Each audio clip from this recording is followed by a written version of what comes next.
오늘 말씀은 우리가 잘 알고 있는 쉐마라는 겁니다. 원래 이스라엘의 이 쉐마는 이들이 여기 보듯이 마음에 새기고 그 미간에도 붙이고 온 천지에 가면 이 말씀을 잊지 말라는 거예요. 쉐마는 원래 6장 4절 한 구절입니다. 이스라엘아들아 우리 하나님 여호와는 오직 유일한 여호와시다라는 이 말씀인데 그 내용이 이제 4절에서 9절까지 있습니다. 그래서 이걸 또 이제 통틀어서 이제 쉐마라고 합니다. 그래서 이들은 항상 이 말씀을 가르칩니다. 뭐 우리도 금방 외우지요. 그러나 이들은 이 말씀을 부지런히 가르치라는 겁니다. 이 누가 하나님의 명령이기 때문입니다. 그래서 이 말씀을 부지런히 듣고 이들은 또 새해가 되거나 무슨 일이 있으면 항상 같이 외웁니다. 이 말씀을. 너는 마음을 다하고 뜻을 다하고 힘을 다하여 여호와를 사랑하라.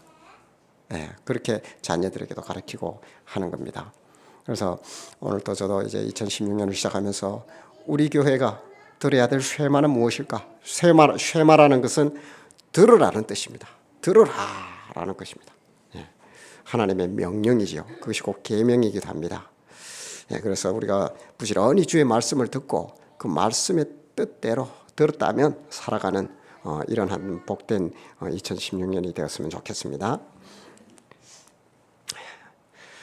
그 프리즘이라고 아시죠? 프리즘. 우리가 뭐 여러 가지 이제 빗대어 말하기도 한데 원래 프리즘은 그 아크릴이라든가 아니면 뭐 유리라든가 그런 걸로 이렇게 만들어져서 빛을 받으면 그 빛이 굴절되게 만들어서 그 파장에 따라서 색깔이 분류되어서 분광되게 만드는 겁니다. 이 분광기의 역할을 하는 거예요. 그러니까 빛을 나누는데 그러면 빛이 원래 하나가 아니었다는 거겠지요. 분광기를 통해서 보면 빛이 여러 가지로 나누어지는데 보통 빛은 빨주노초 파남보해서 그 파장의 길에 따라 적색부터 보라색까지 이렇게 다른 모양을 갖고 있습니다. 빛은. 그러니까 우리가 아는 빛은 무색이지요. 무색입니다. 색이 없습니다. 그런데 그게 프리즘을 통해 들어가서 나올 때는 7가지 색으로 분리되더라는 거예요. 그러면 7가지 색이 있지요. 있으니까 7가지 색으로 나타나는 거 아닙니까? 그런데 색은 없습니다. 실은 없는 것이 아니라 그 파장들이 한 군데 이렇게 묶여 있습니다. 빛이라는 그 태양으로부터는 그 빛에 묶여 있습니다. 근데 그 빛을 갖다가 분광기라든가 프리즘을 통해 보면 7가지의 각기 다른 파장을 가지고 있더라는 겁니다. 놀라운 발견이었습니다. 그래서 그런 어떤 필터링 역할을 하는 게 우리 수증기가 올라가서 그렇게 태양빛을 받게 되면 그런 역할을 해서 무지개가 만들어지죠. 그래서 실제로는 하나님이 만든 빛 속에는 7가지의 파장을 가지고 각기 다른 색이 존재하더라는 겁니다. 실제로 그렇습니다. 그런데 그 색을 알 수 있으려고 하니까 아무것도 보이지 않는 그 색이 분광기를 통하고 프리즘을 통해서 그 색을 드러내더라는 겁니다. 어쩌면 우리도 하나님의 말씀을 늘 듣습니다. 말씀이 보이지가 않아요. 어떻게 보입니까? 보입니까 말씀이? 저는 이제 오후 예배 때 보이는 성경 해서 성경을 보이게 하죠. 실제로 제가 그 시간에 무슨 역할을 하냐면 프리즘을 통과시키는 겁니다. 하나님의 말씀을 프리즘을 통과시켜서 우리의 삶이 되겠죠. 나를 통과시켜서 그 빛의 파장이 이거는 뭐 빨주노초 파란보 정도가 아니죠. 무수히 많은 분광이 됩니다. 하나님 말씀은 내 속에 들어와서 나의 힘이 되기도 하고요. 나의 능력이 되기도 하고요. 내가 의지할 반석이 되기도 하고요. 나의 슬픔을 걷어가 버리기도 하고요. 눈물의 골짜기를 깊은 호수로 바꾸어서 그 농사의 근원이 되기도 만드시는 하나님이십니다. 그 수많은 분광이 나의 삶을 통하여 이루어지더라는 겁니다. 그래서 성경이 하나님 말씀이 보이지 아니하지만은 우리의 삶을 통과할 때는 이와 같이 놀라운 은혜들이 숨어져 있더라는 겁니다. 이것이 성도가 가지는 힘입니다. 그래서 그것을 경험했던 사람이 있습니다. 이 인류가 하나님을 만나고 나서는 별로 잘된 게 없었습니다. 우리 잘 알다시피 하나님과의 관계가 좋았더라면, 만약 정말로 그랬더라면 노아의 홍수가 왔을까요? 바벨탑 사건의 혼돈이 왔을까요? 그럴 수는 없었을 겁니다. 그리고 마침내는 어떻게 됩니까? 독생자 예수님이 희생이 되어야 되는 이런 일이 왔다는 것은 하나님과 우리의 관계가 그렇게 좋지 못했다는 것입니다.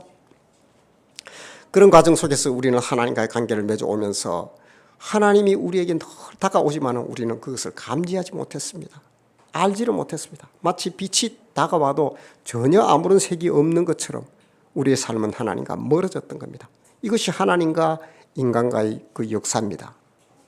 그런 거예요. 그런데 그 역사에 중요한 시점이 옵니다. 하나님이 오래오래 기다리셨습니다. 노아 홍수도 통과했습니다.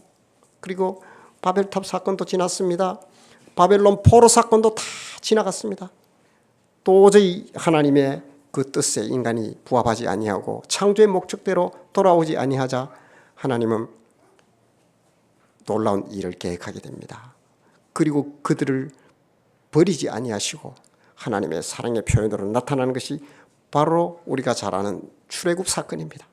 하나님께서는 그 이집트의 종됨으로 보냈다가 그들이 어느 정도 민족이 되자 이제 본격적인, 어떻게 보면 하나님과 인간과의 처음으로 인격적인, 물론 개인적으로는 뭐 노아도 있었고 우리가 잘 알듯이 그 뭐 에녹도 있었고 그 앞에 있었습니다. 그러나 한 민족이 돌아오고 이런 일은 없었던 겁니다. 이때까지. 그래서 이 한 민족이 돌아오는 그 사건의 시점이 바로 출애굽 사건이었던 겁니다. 그런데 하나님께서 오래 기다리셨겠지요. 창세로부터 그 시기까지 왔으니까요. 그래서 그들을 이집트에서 하나님은 불러내십니다. 불러내셔서는 목적이 있습니다. 우리가 알기에 가나안이 목적이란데 실은 목적지는 가나안일 수도 있어도 하나님의 진짜 목적은 가나안이 아닙니다.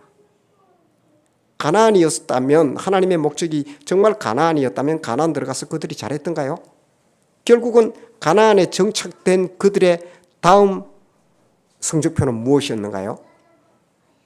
그들이 가나안에 정착했다가 다시 그들은 어떻게 됩니까? 바벨론이라는 곳으로 포로로 가버리는 이런 성적표를 가져옵니다. 하나님의 진정한 하나님의 목적은 신의 산이었습니다. 그 처음으로 사람들하고 만남이 이루어집니다.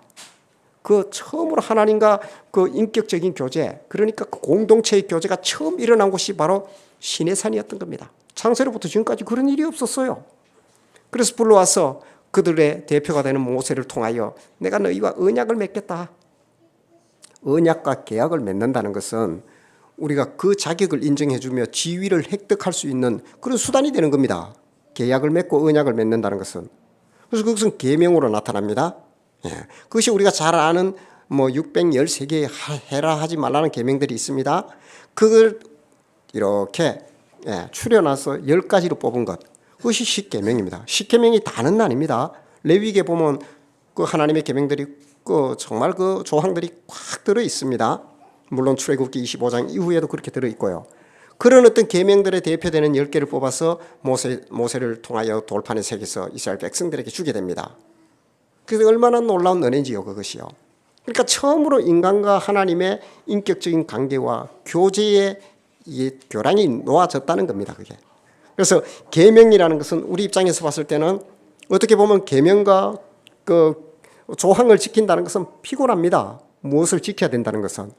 그러나 조금만 더 확대해서 생각을 해보면 하나님께서 우리를 사랑하시고 포기하지 아니하시고 하나님의 사랑의 그 놀라운 표현이 바로 계명으로 드러났다는 겁니다. 계명을 지키면 어떻게 될까요? 우리는 하나님 앞에 회복되는 존재가 되어서 창조의 목적대로 살아가게 되지 않습니까? 이 기회가 우리에게 주어진 겁니다. 그래서 하나님은 너무너무 기뻤던 겁니다. 그 계명을 맺고는, 언약을 맺고는. 그래서 이스라엘의 장로들, 대표들을 불러서 그 70인의 장로들과 함께 하나님은 먹고 마셨다는 것이 출애굽기에 나옵니다. 물론 그게 어떤 형태로 되는지 자세히는 모르지만 그만큼 하나님의 마음과 그 언약과 조약과 뭐 조약식 우리 이런 거 하지요. 무슨 MOU를 체결해도 하고 나서 뭐 식사를 한다든가 뭐 그런 거 하지 않습니까? 그와 같이 좋은 일이 되었다는 거예요. 체결이 되었다는 겁니다. 그것이 신의 산 언약이 갖는 계명입니다. 그런데 그 10계명 중심의 내용을 우리가 살펴보면 실제로 1, 2, 3, 4까지도 이야기하지만 제가 볼 때는 4는 우리가 안식일을 기억하여 거룩히 지키라는 것은 너희에게 쉼을 주는 거예요. 우리에게 쉼을 주는 신의 배려입니다. 그래서 대신의 관계이기보다 우리를 향한 하나님의 배려라고 봅니다, 저는. 그래서 1, 2, 3계명 나 외에 다른 신을 있게 하지 말고 또 하늘에나 땅에나 어떤 우상과 이런 것들을 하지 말고 여호와의 이름을 망령되이 부르지 말고 이거 이 3개 정도는 하나님하고의 관계고 나머지는 제가 볼 때는 7개나 되겠죠. 그건 다 수평적인 관계예요. 그거 뭐냐면 우리를 잘 되게 하려고 복 주는 조항들입니다. 그래서 그 내용들을 살펴보면 그 도둑질 하지 말라, 그리고 뭐 거짓 증언을 하지 말라, 여러 가지 우리가 지켜야 될, 그리고 부모에게 효도하고 공경해라, 뭐 이런 내용들입니다. 그래서 실제로 그 내용들을 가만히 보면 2가지로 나누어지죠. 하나는 하나님과의 관계, 하나는 이웃과의 관계. 그래서 10계명도 가만히 들여다보면 1, 2, 3계명이 사실은 하나예요. 여호와는 유일하신 하나님이에요. 그러니까 다른 우상을 만들어도 안 되죠. 그 유일하신 여호와를 망령되이 이름을 불러도 됩니까? 있을 수 없어요. 유일하신 하나님. 그래서 모세는 그걸 알았던 거예요. 그래서 모세가 이걸 확 줄여줍니다. 근데 모세도 그걸 아는데 꽤 오랜 시간이 걸립니다.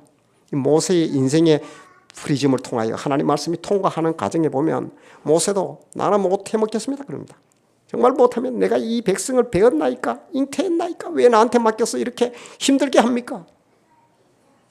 나는 입이 둔한 자니이다 하면서 하나님의 그 뜻을 하지 않으려고 어떻게든 피해가 보려고 해요. 그런 어떤 인생의 프리즘을 통과하면서 하나님의 말씀이 드디어 들려오기 시작합니다. 실은 모세는 그런 출애굽을 통하여 만들어지고 있었습니다. 모세는 그래서 하나님의 심정을 알고 나중에는 어떻게 합니까? 이 백성들에게 진노를 내려 나는 도저히 이들과 못 가겠다고 하나님이 오히려 그럽니다. 이제는 하나님 나는 이 백성들하고 못 하겠다. 옛날에 모세가 했던 얘기입니다. 아무리 하나님이 전능하신 하나님이 참고 참을 해도 이 인간의 폐역한 모습이 목이 곧고 뻣뻣하다고 나옵니다. 이 도저히 하나님이 받아들이기 어려운 거예요. 안 되겠는 거예요. 해도 어느 정도가 있지 하나님이 아무리 해도 이거 뭐 더 이상 할 수가 없어요. 조약과 언약과 계약을 맺어놓고도 엉망진창으로 해버리고 하나님을 경홀히 여기고 그렇게 해보세요. 그게 어떻게 됩니까? 언약을 맺었는데 언약을 지키지도 아니하고 하나님은 그거 맺는다고 지금까지 왔어요. 창세로부터 수천 년이 흘러서 그렇게 왔어요. 지금까지 그랬는데도 그것을 지키지 아니하니 하나님은 나는 모세가 했던 말처럼 비켜라 모세. 근데 이 백성들 다 쓸어버리고 이제서 하나님 마음을 조금 훔쳐본 모세 너하고 시작. 하나님 붙들고 늘어진 그 미련의 그루터기가 모세 한 명이었습니다.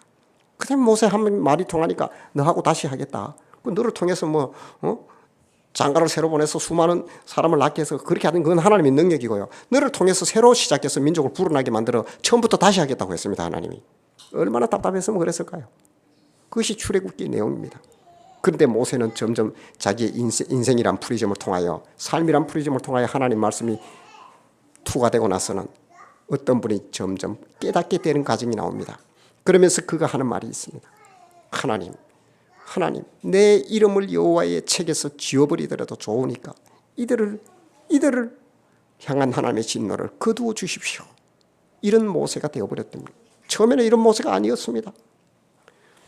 그래서 모세의 그 인생의 투가 되었던 그 프리즘의 삶, 그것은 바로 하나님의 말씀이 무엇인지를 깨닫게 됩니다. 모세가. 그래서 그가 무엇을 깨달았냐면 율법을 중지하면서 받았던 모세 아닙니까? 10계명을 줄여보니까 모세는 벌써 눈치를 챈 거예요. 이거 2가지구나. 하나는 하나님이 실은 하나예요. 내 좀 사랑해. 나와 사랑의 관계가 회복되고 사랑은 명령으로 안 됩니다. 아무리 하나님이 계약과 조약과 언약을 맺는다 해서 사랑이 됩니까? 사랑은 안 됩니다. 그거는 언약과 조약으로 유지되는 게 사랑이 아닙니다. 만약에 언약과 계약과 이런 어떤 조약을 통하여 거기에 억압되어서 아니면 또한 그런 책임감을 느껴서 그것을 지키게 된다 그러면 그건 사랑이 아니죠. 네 마음을 달라 그러죠. 마음이 없는 사랑이라 그러죠. 그래서 그것은 유지될 수가 없습니다. 결코 사랑이 유지되기 위해서는 자발적인 의지에 의하여야만 합니다. 그래서 그건 조약을 맺지 않습니다. 자, 두 남녀가 사랑을 하면서 서로가 약속을 합니다. 뭐라고 약속을 하냐면 나만 사랑해. 나도 너만 사랑해. 그리고 도장을 찍었다. 이게 됩니까? 유효합니까? 그 도장을 거기에 찍는다고 유효하지가 않습니다. 마음에 찍어야 됩니다. 진정성이 있어야 되는 거예요. 그것은 인격의 의지와 인격의 교류가 있어야 된다는 겁니다. 인격적 동기가 없는 사랑의 조약을 지켜간다. 아무런 효력이 없다는 겁니다. 하나님은 그것을 아십니다. 모세도 그걸 알았던 겁니다. 그래서 하나님의 그 십계명을 줄여보니까 하나님이 내 좀 진정성을 가지고 나와 사랑을 좀 하자, 이런 거예요. 그래서 그걸 줄여서 너는 마음을 다하고 뜻을 다하고 힘을 다하여 여호와 너의 하나님을 사랑하라 라고 모세가 그것을 줄여줬던 겁니다. 하나님은 그걸 잘 못했어요. 내 좀 사랑해달라 하면서 막 우리가 그렇게 내가 주체가 된다면 그렇게 할 수 없지 않습니까? 그래서 연인 사이에 무슨 문제가 있다면 제3자가 들어오지요. 보면 드라마를 보면 그런 게 나옵니다.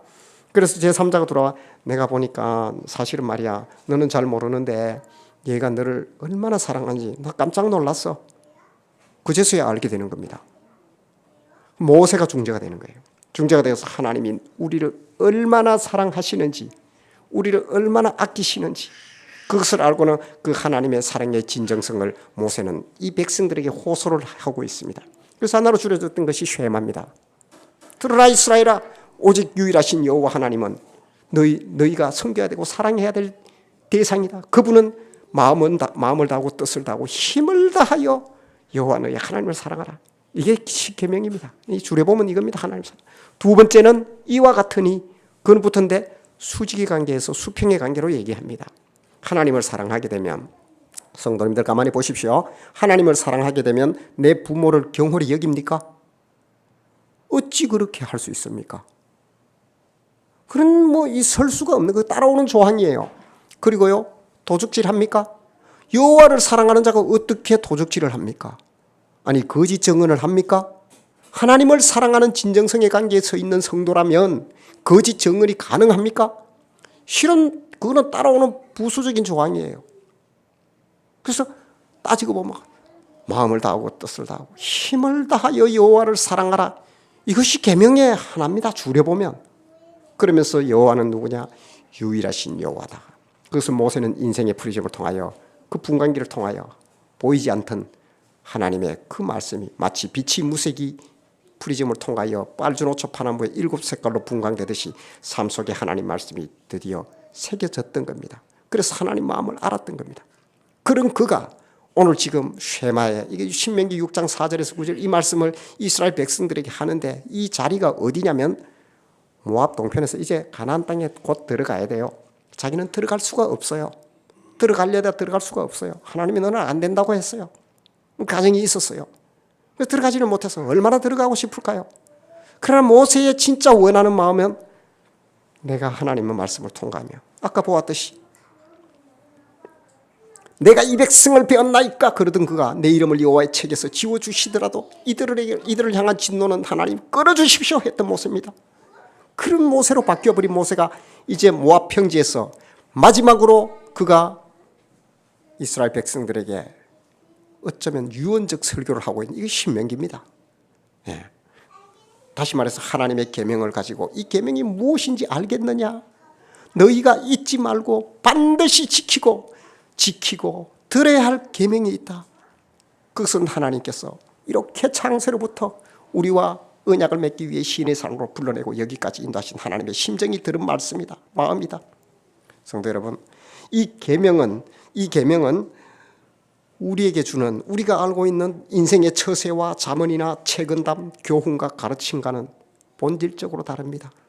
하나님께로부터 왔기 때문입니다. 그 말씀의 출처는 유일하신 여호와로부터 왔기 때문입니다. 모세는 그걸 알았던 겁니다. 이것이 사람을 살리는 법이요 말씀이란 것을 모세는 깨달았던 겁니다.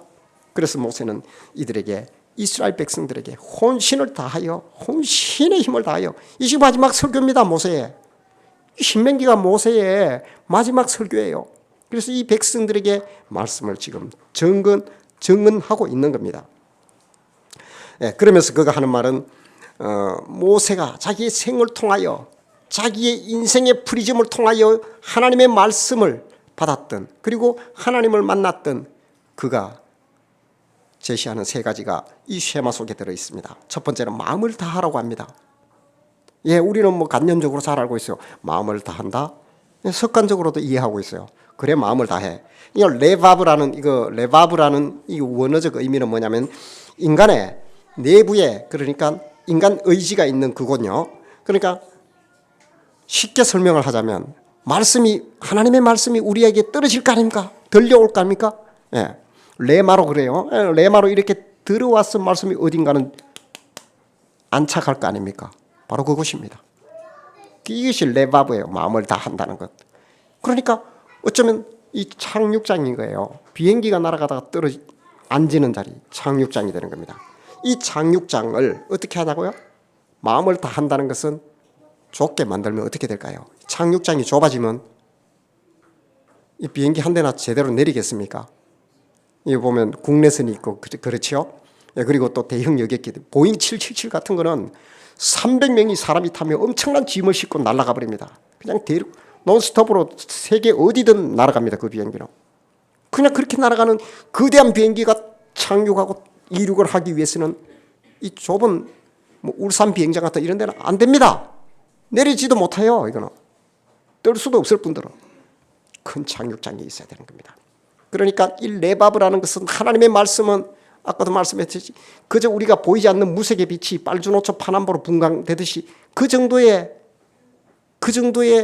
모양이 아닙니다. 하나님의 말씀은 우리 생에 이루 헤아릴 수 없는 산란으로 드러나게 됩니다. 고난을 이기게 만듭니다. 용기를 줍니다. 힘을 줍니다. 병마를 이기게 합니다. 초월적인 힘과 의지를 우리에게 줍니다. 하나님을 향한 역동적인 삶을 줍니다. 어찌 이것을 다 말할 수 있을까요? 이 놀라운 하나님의 능력이 우리 속에서 그렇게 역동적으로 움직이기 위해서는 우리는 레바브, 우리 마음을 어떻게 해요? 비좁게 만들어서는 안 됩니다. 겨우 하나님 말씀 비집고 들어올 수 있는 이렇게 창문 열듯이 빛이나 작은 빛 하나 받아들이겠다는 이것은 안 된다는 거예요. 모세가 그것을 얘기하는 겁니다. 마음을 다하라는 겁니다. 넓은 착륙장을 준비하시기 바랍니다. 그리고 뜻을 다하라고 합니다. 뜻을 다한다. 우리가 알듯이 뜻을 다한다는 것은 여기에서는 잘 알고 있듯이 네페시 하는 것이죠. 네페시. 예. 그것은 우리의 숨이에요. 호흡입니다. 하나님이 우리에게 흙으로 만드시고 우리에게 아담에게 생기를 불어넣으시지 않습니까? 바로 그겁니다. 그래서 생명이 되는 루아흐가 됩니다. 생명이 되는 움직이는 영이 되어버립니다. 가만히 있으면 아무것도 안 됩니다. 우리가 찰흙으로 무엇을 만들어도 아무리 잘 만들어도 그것이 생명력이 없습니다. 그러나 그 생명 있게 역동적으로 움직이게 하는 힘, 그것이 바로 네페시인데 그것은 육체를 살아있게 하는 생명의 근원적인 힘이 되는 겁니다. 그러니까 우리가 뜻을 다한다는 것은 숨을 쉬고 호흡을 하는 그런 생명의 존재되게 한다는 겁니다. 그것은 우리 인생에 무엇을 말하는 걸까요? 뜻을 다한다는 것은 나의 혼과 마음을 다하여, 그러니까 내 생명이 죽어있는 것 하나님 말씀에 접목되지 아니하면 아무리 뛰어다녀도 인생의 처세밖에 안 된다는 겁니다. 그러나 이 처세를 본질적으로 초월하는 힘, 그것은 바로 뜻을 다하는 겁니다. 그것이 바로 뜻을 다하는 건데 그것은 하나님 말씀에 접목될 때 가능하다는 겁니다. 그래서 우리는 그 생명이 되게 말씀이 나를 간섭하게 주권과 의지를 드려야 됩니다. 그것이 바로 뜻을 다한다는 겁니다. 그리고 힘을 다하라고 합니다. 이거는 전력하라는 겁니다. 우리의 말과 똑같습니다. 이거는 메오드라 해서 전력해라. 여호와께 전적인 위임을 하라는 겁니다. 실험 보면 우리가 어떻게 하냐면 조금 이렇게 내가 주권을 들고 이렇게 조금 풀어주듯이 하나님의 간섭에 하나님 내게 좀 가까워지면 조금 풀어두듯이 그렇게 하지 말라는 거예요. 여기에서 힘을 다한다는 것은 여호와를 향한 전적 의지를 드려라는 겁니다. 모세는 이렇게 얘기했던 겁니다. 마음을 다하고 뜻을 다하고 힘을 다하여. 그리고 그 정착지가 어디예요? 그렇게 하는 마지막 한 목적지는 어디냐고요? 하나님을 여호와를 사랑하라는 겁니다. 이건 내 의지로 해야 됩니다. 하나님이 성령이 오셔서 내가 하나님을 사랑하게 해 주십시오. 백날 금식을 해도 안 됩니다. 하나님이 할 수 없는 영역입니다. 어떻게 인격적인 우리 지성, 감성, 의지의 영역을 하나님이 강제적으로 돌릴까요? 그랬더라면 아담의 타락은 본질적으로 불가능했을 겁니다. 그럼 우리의 주어진 전적인 자유의지입니다. 그것을 너가 진정성을 가지고 하나님 앞에 드리라는 겁니다. 하나님은 그 말씀을 오늘 쉐마를 통하여 모세를 통하여 하나님은 말씀하고 계시는 겁니다. 성도 여러분, 그러면 나의 쉐마는 무엇이 되어야 할까요? 오늘 이렇게 새해를 시작하면서 정말 이 한 해를 어떻게 나는 살아야 될까요? 이스라엘아 들어라. 쉐마 이스라엘아. 쉐마 사랑의 교회 성도들아. 하나님은 오늘도 여전히 모세의 그 메아리처럼 우리에게 말씀하고 계시지 않습니까? 예, 저는 그것은 바로 우리의 예배로 응답이 되어야 된다고 믿습니다. 성도 여러분, 예배의 착륙장을 준비하십시오. 예배는 우리 호흡을 가진 인간이 할 수 있는, 하나님께 드릴 수 있는 가장 큰 우리의 선물이며 또 우리가 할 수 있는 영역입니다. 그래서 예배를 통하여 하나님께 우리의 자리에 인생의 착륙장을 점점 넓히고 만들어가고 다듬어 가야 됩니다. 언제 할까요? 세상 속에서요? 살아가면서요? 물론 그렇게도 가능할 겁니다. 그러나 그 본질적인 출발점은 바로 예배여야 한다는 겁니다. 하나님을 만나지 아니하고 그런 어떤 하나님이 들어올 그런 기회를 원천적으로 차단하거나 때로는 협소하게 우리가 겨우 내어드린다면 그것을 하나님이 기뻐하실까요? 마치 하나님이 운신할 수도 없는 그런 자리를 펴놓고 주여 내게 오셔서 나의 삶의 자리에 이런 기도의 제목과 또한 내가 가지고 있는 고난과 고통과 아픔과 염려와 문제들을 하나님은 나를 사랑하사 독생자를 주신 분이 아니십니까? 하면서 어쩌면 윽박지르듯이 기도한다 해서 이것이 통할까요? 들어주실 수 있는 영역이 안 됩니다. 어쩌면 우리가 이게 치약 짜듯이 조금 짜놓고 그것이 내가 인생의 예배 자리입니다. 하나님 여기 와서 나에게 능력과 은혜와 고통과 아픔과 슬픔과 그도 주십시오. 원천적으로 잘못되었던 겁니다. 우리가 이렇게 조금씩 그렇게 드러내는 그런 어떤 째째한 신앙에 우리가 머물러 있다 그러면 하나님의 착륙장, 하나님이 내리는 이 보잉 777이 어떻게 그 울산 공항에 내릴 수 있을까요? 그러려면 쭉하게 밀어버려야 됩니다. 아예. 든든하게 만들어야 됩니다. 그러면 내리지요.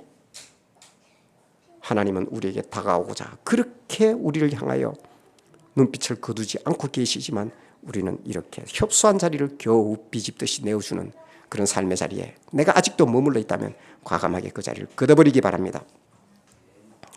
예, 그리고 이 계명의 그 종착지, 하나님의 그 계명의 종착지는 바로 그 우리가 여호와를 사랑하는 곳이라고 했습니다. 하나님을 사랑하는 그곳이라고 했습니다.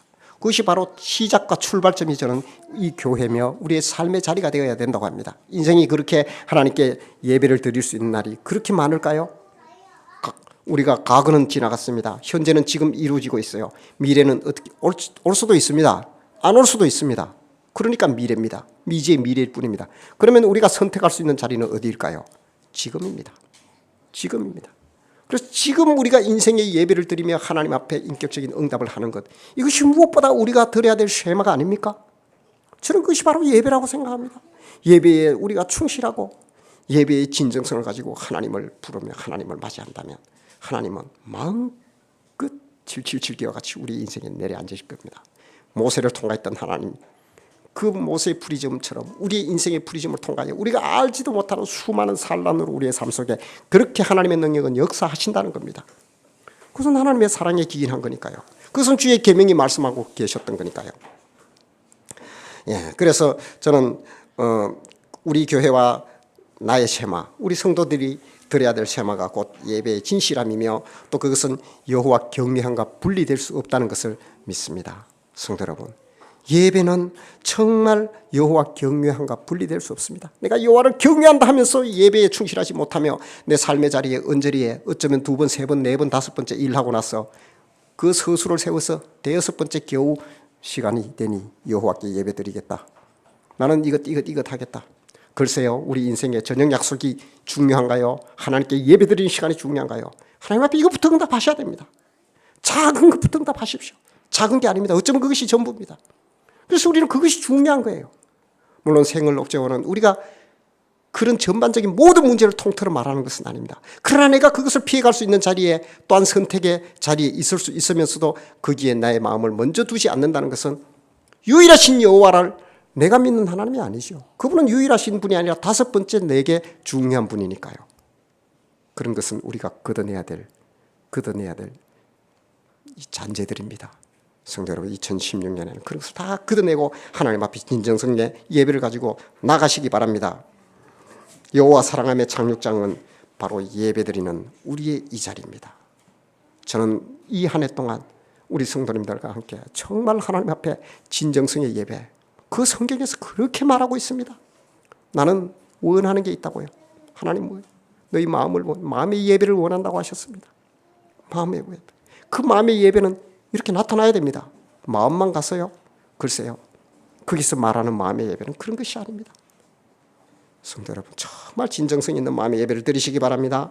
마음을 다하고 뜻을 다하고 힘을 다하여 예배에 충실함으로 우리 교회와 나를 향한 2016년에 나와 우리 교회를 향한 하나님의 그 쉐마에 응답하시는 성도님이 되어서 정말 나의 인생의 프리즘을 통과하는 하나님의 놀라운 산란을 경험하는 정말 가슴 뛰는 2016년 한 해가 성도님들의 삶에 있기를 주님의 이름으로 축복합니다.